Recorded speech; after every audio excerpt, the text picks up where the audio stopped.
starting to see signs of a new direction for the real estate market, but Annapolis is still seeing an inventory shortage, so there is no expectation that prices will roll back, fall, drop, the sky falls, or any of those things right this second. Stay tuned.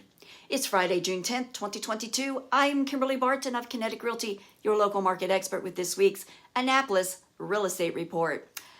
There is a slowing in buyer activity, so that is translating into fewer overall contracts. You can see from this graphic the recent mortgage rate increases.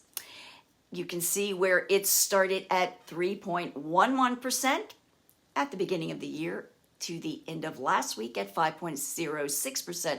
The financing mortgage markets have attempted to price in the impact of the Fed's action over the cycle and are likely to price in the resulting economic slowdown. It's forecasted that once the associated volatility is past, homebuyers may start to enter the market again. Stay tuned. Meanwhile, here's what the activity looks like over this past week. Overall, Annapolis has 129 homes for sale, and this is down. 30 homes are coming soon. 26 homes came to the market since last week.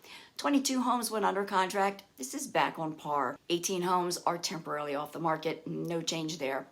20 homes went pending, rising from the steep fall from last week. 42 homes sold in 5 median days, and also on par with last week. The highest sale over the past week was on Mill Creek for $2,650,000. Rental inventory is up a few to 16 properties at $2,650 per month.